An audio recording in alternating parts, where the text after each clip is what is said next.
Hello friend, welcome to my channel. आज हम explain करने जा रहे हैं एक बहुत ही अच्छी मूवी धाकड़ को। आइए स्टार्ट करते हैं। तो कहानी शुरू होती है एक अग्नि नाम की लड़की से, जो कि एक एजेंसी में काम करती है और एक एजेंट होती है। यहाँ पर वो अपने पार्टनर के साथ अटैक करती है, जहाँ पर काफी सारी लड़कियों को बंद करके रखा गया होता है। उसके पार्टनर की तो डेथ हो जाती है, पर वह फिर भी आगे जा करके पेन ड्राइव ले लेती है और साथ में उन लड़कियों को भी बचा लेती है। पेन ड्राइव से ये पता चलता है कि इन लड़कियों की तस्करी हुई है, पर इनका जो पूरा मेन धंधा चलता है वो इंडिया और भोपाल में चलता है। और अब यहाँ से अग्नि को भोपाल जाना पड़ सकता है, पर अग्नि की इंडिया के साथ कई बुरी यादें जुड़ी होती, इसलिए वो नहीं जाना चाहती है। उसके लिए वो अपने मास्टर को मना भी करती है, पर उसके मास्टर उसे जबरदस्ती भेजना चाहते हैं। असल में जब अग्नि छोटी होती है तो उसकी माता पिता को किसी ने मार दिया था और तब से मास्टर ने उसको अपने साथ रखा होता है और वो ही उसे ट्रेन करते हैं। और यही रीजन है कि अग्नि इंडिया में नहीं जाना चाहती है, क्योंकि उसकी मम्मी पापा की डेथ इंडिया में ही हुई होती है और वो इस टाइम अमेरिका में होती है। और यहाँ पर मास्टर के फोर्स करने पर अग्नि को इंडिया जाना ही पड़ता है, जहाँ पर इंडिया में जाकर के उसे फजल मिलता है, जो कि इस पूरे ऑपरेशन में उसका पार्टनर होगा। फजल यहाँ पर उसे रुद्र रोहिणी की पूरी स्टोरी सुनाता है, जो कि यहाँ पर बहुत बड़े गैंगस्टर होते हैं। असल में जब रुद्र छोटा होता है तो वो अपने पिता को मार देता है, क्योंकि उसे पावर चाहिए होती है, और इसी तरह वो लोगों को मारना शुरू कर देता है। और ऐसे ही एक दिन उसे रोहिणी मिलती है, जो कि एक प्रोस्टिट्यूट होती है। रोहिणी हिसाब किताब में बहुत अच्छी होती है और वो रोहिणी को अपने साथ रख लेता है और वो दोनों पार्टनर्स हो जाते हैं। आगे इसी तरह मारते मारते उनका बहुत बड़ा साम्राज्य खड़ा हो जाता है, जहाँ पर वो लोग लड़कियों की तस्करी करते हैं और उनके साथ काफी सारे ब्रोथल होते हैं। और अग्नि को यहाँ पर इसी के बारे में इंफॉर्मेशन निकालने के लिए भेजा गया होता है। अब वो यहाँ पर ये पता करती है कि रोहिणी का बॉडीगार्ड कहाँ रहता है, और इसके बाद वो रिपोर्टर बन के उसके पास में जाती है। वो यहाँ पर उसके क्लोज जाती है और उसके फोटो क्लिक करने के लिए उसका फोन लेती है। उसका बॉडीगार्ड, जो कि रिपोर्टर की खूबसूरती देखकर फिदा होता है और फोन भी दे देता है। अब फोन को जल्दी से अग्नि अपने वॉच से स्कैन करती है ताकि उसको फोन का एक्सेस मिल जाए, और उसके बाद वो बहाने से निकल जाती है। अब यहाँ पर उसे फोन चेक करने से उसे ये पता चलता है कि रोहिणी से मिलने के लिए लखनऊ की एक बहुत बड़ी डिजाइनर आने वाली है, क्योंकि रोहिणी को कुछ कपड़े सिलवाने हैं। तो अग्नि वही डिजाइनर बनके उसके पास में जाती है, जहाँ पर उसके बालों में एक क्लिप लगी हुई होती है। वो क्लिप को चुपके से निकाल के रख देती है, और असल में उस क्लिप में विंग्स होते हैं। दूर बैठा फजल इसे रिमोट से कंट्रोल कर रहा होता है, और अभी एक क्लिप पूरे रूम में उड़ते उड़ते हर चीज को रिकॉर्ड कर रही होती है। और थोड़ी देर बाद में वो क्लिप गिर जाती है, क्योंकि वो खराब हो जाती है। तो इसके बाद अग्नि खांसने लगती है, और जैसे ही रोहिणी उसे पानी लेने जाती है, वो जा करके उसी चीज को उठा लेती है, और वो रोहिणी के आने के बाद वो वहां से निकल जाती है। आगे उन्हें उस वीडियो से ये पता चलता है कि रोहिणी बटर फैक्ट्री में जा रही है। उनकी सारी चीजें बटर फैक्ट्री से ही स्टार्ट हुई थी और रोहिणी वहीं पर ही जा रही है। अब वो लोग रोहिणी पर नजर रखने के लिए एक ड्रेस डिजाइन करते हैं उसी डिजाइनर के नाम पर, और उसमें एक बटन लगाते हैं। इस बटन में ऑडियो और कैमरा सब कुछ होता है, तो रोहिणी जो कुछ देखेगी वो ये सब भी देख सकते हैं। और ऐसे ही रोहिणी जाती है शेख से मीटिंग करने,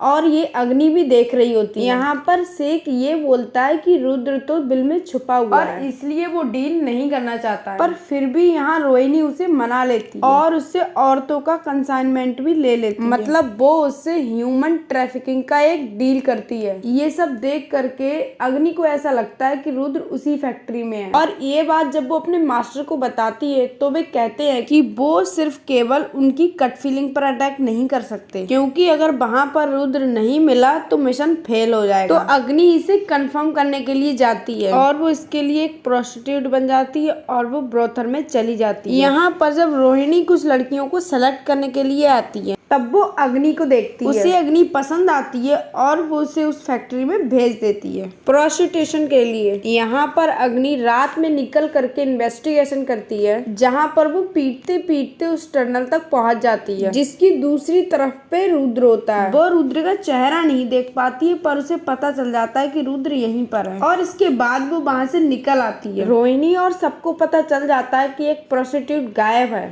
और लोग मरे हुए हैं, और वो समझ जाते हैं हैं कि किसी को उनके प्लान के बारे में खबर लग गई है और ये भी पता चल गया है कि रुद्र कहाँ है। अब ये बातें बाहर कैसे लीक हुई, इसको पता करते करते वो फजल तक पहुंच जाते हैं। यहाँ पर वो फजल को मार देते हैं और उसकी बेटी को अपने साथ ले जाते हैं। दूसरी तरफ अग्नि इन सबसे बेखबर होती है क्योंकि वो तो अटैक की तैयारी कर रही होती है। वो तुरंत ही यहाँ पर अपने सारे वेपन्स को ले लेती है और रुद्र की जगह पर अटैक कर देती है, पर धीरे धीरे करके उसके सारे साथी मारे जा रहे होते हैं और अग्नि को भी काफी चोट यहाँ पर लग गई होती है। यहाँ पर उसकी एक हैंड टू हैंड कॉम्बैट भी होती है जिसमें वो काफी अच्छा परफॉर्म करती है, पर इसके बाद उसे चाकू लग जाता है और उसे रुद्र के सामने डाल दिया जाता है। रुद्र उसे गोली से शूट करने वाला होता है, पर उससे पहले वो एक गाना गाता है जो एक लोरी होती है जो कि अग्नि ने बहुत पहले अपने बचपन में सुनी थी। बचपन में ये लोरी वही किलर गा रहा था जिसने कि उसके माँ बाप को मारा था और ये सुनकर के अग्नि को ये समझ आ जाता है कि बचपन में उसके माँ बाप को मारने वाला रुद्र ही था और उस टाइम पर वो यंग होता है। पर इस वक्त अग्नि ऐसी हालत में नहीं होती कि वो उससे लड़ पाए और उस टाइम पर रुद्र उसे लगभग 2 गोलियां मार देता है और वो उसे छोड़ करके चला जाता है क्योंकि वो उसे मरा समझता है। पर अग्नि अभी तक जिंदा होती है और बाद में उसे अग्नि के लोग आकर के उसे ले जाते हैं और कहीं उसका ट्रीटमेंट चलता है जहाँ पर धीरे धीरे करके वो दोबारा प्रैक्टिस शुरू कर देती है क्योंकि उसे काफी सारी चोटें लग गई होती हैं। अब ऐसे ही एक दिन वो अपने घर में होती है, अचानक एक सिग्नल मिलता है। ये सिग्नल उसी के ब्रेसलेट का होता है जो कि उसने जाहिरा को दिया होता है। जाहिरा फजल की बेटी होती है। ये देख करके उसे ऐसा लगता है कि जाहिरा जिंदा है और वो सिग्नल ट्रेस करते करते लोगों को पीटते पीटते एक जगह पर पहुंचती है। तो वहाँ पर वो रोहिणी को देखती है। उसके हाथ में वही ब्रेसलेट होता है जो कि उसने जाहिरा से ले लिया होता है। वो उससे पूछती है कि जाहिरा कहाँ है। रोहिणी नहीं बताती है तो वो उसे शूट करके मार देती है। इसके बाद रोहिणी के फोन पर एक कॉल आता है जो कि रुद्र का होता है। अग्नि कॉल रिसीव करती है और वो इधर से ही वो लोरी गाना स्टार्ट कर देती है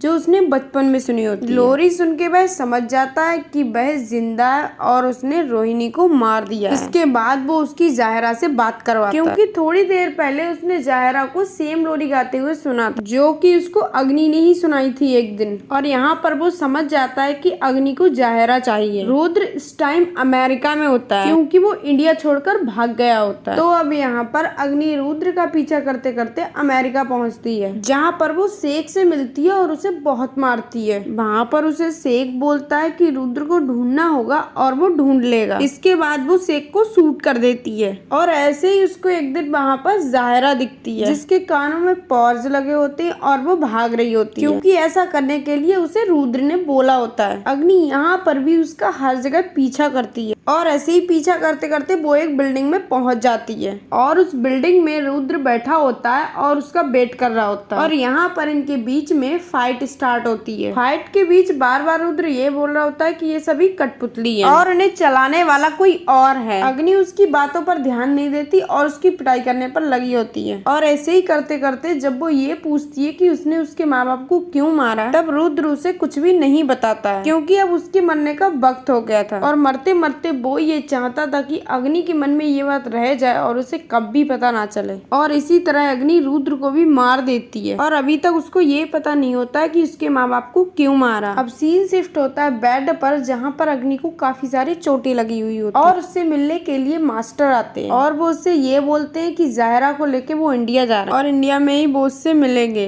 और वो सभी लोग एक कठपुतली है। अब दोबारा से वो इस कठपुतली वाली बात पर सोचने पर और अपनी पुरानी हर बात को याद करती है और वो समझ जाती है कि उसके माँ बाप को मरवाने वाले खुद मास्टर जी हैं। इस बात को पता चलते ही वो सीधे उनसे मिलने के लिए जाती है और उनसे पूछती है तो मास्टर उससे ये बोलता है कि उसके मम्मी पापा भी एक एजेंट थे जिन्हें काफी सारे सीक्रेट्स पता होते हैं और जब उनकी बेटी अग्नि बड़ी हुई तो वे रिटायरमेंट चाहते थे ताकि वे अपनी बेटी के साथ अच्छा खासा टाइम स्पेंड कर सके। पर क्योंकि उन्हें काफी सारे सीक्रेट्स पता होते हैं तो मास्टर को ऐसा लगता है कि अगर वो पैसे के लालच में आ गए तो वो सीक्रेट्स बेच सकते हैं, इसीलिए वो उन दोनों को मरवा देता है और इसके लिए वो रुद्र को हायर करता है। यहाँ पर मूवी के स्टार्टिंग में अग्नि को रुद्र को मारने के लिए इसलिए भेजा ताकि वह रुद्र को मार दे और उसको ये कभी ना पता चले कि उसके माता पिता को किसने मारा, क्योंकि कहीं ना कहीं मास्टर के लिए अग्नि उनकी बेटी जैसी थी। पर अग्नि यहाँ पर उसे तुरंत ही शूट करके मार देती है और वहाँ से जाहिरा के साथ निकल जाती है और ये कहानी यहीं पर खत्म हो जाती है। तो अगर हमारा एक्सपेरिमेंट पसंद आया तो हमारी वीडियो को